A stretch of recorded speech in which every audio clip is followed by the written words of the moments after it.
It's actually a pain that we all have to be here on nights like this, debating ticketing, and it's our collective fault, I believe, that we're here, because we've not taken action, meaningful action, up until now. I'd like to go into a little bit of depth about what we did for Radiohead and why we did it. I've been working with Radiohead for 15 years now, and for the last 12 years we've been selling their tickets to their fan base. So Radiohead are fortunate, and this is from Chris and Bryce from Courtyard Management. Radiohead are fortunate enough to have a loyal and passionate fan base cultivated over many years.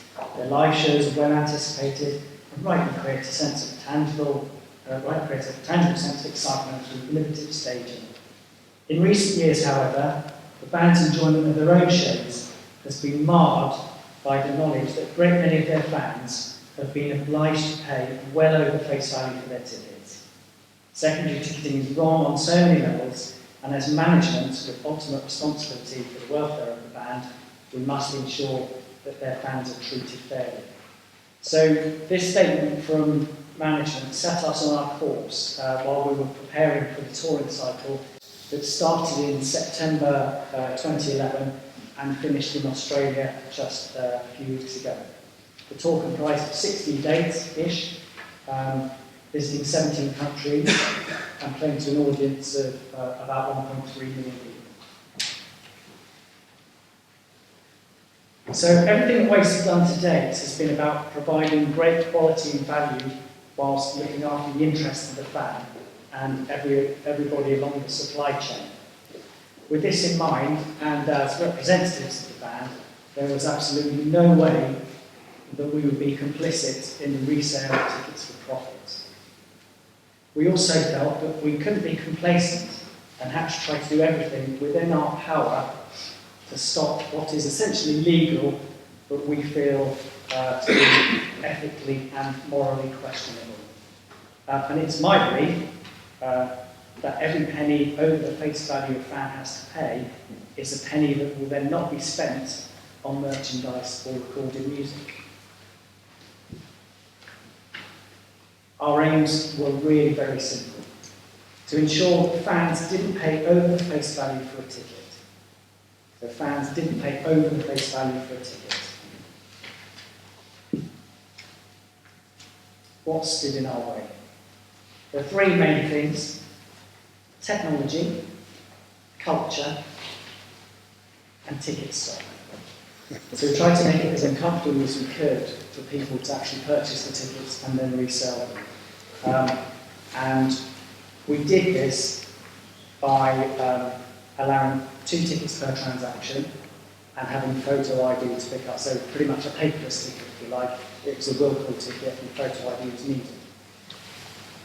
But making it slightly uncomfortable wasn't necessarily enough. And I keep thinking, what? Making it slightly uncomfortable wasn't enough.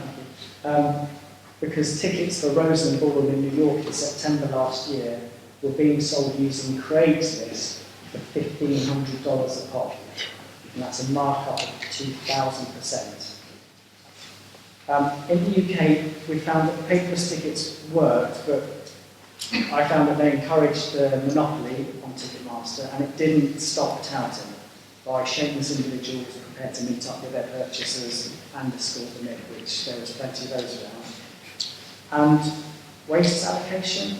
Well, in the UK, out of our 10,000 tickets we sold, not one ticket appeared on the secondary market. I lied. Our tickets appeared the morning we went on sale.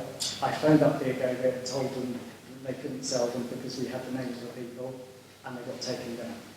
So I wish we didn't have to do what I made to ensure that fans got a ticket at a fair price, but I'm glad we did.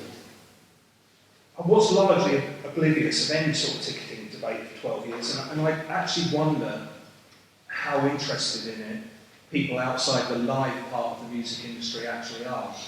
I'm not too worried. I disagree slightly with Tim, well, no, I disagree totally with Tim, on the response to that dispatches programme. There was a shitstorm for about 12 hours, which is quite a lot in kind of current in the Twitter sphere, but it didn't actually seem to me that customers were that bothered in the end. You know, no one's held Coldplay up and hung them out to dry.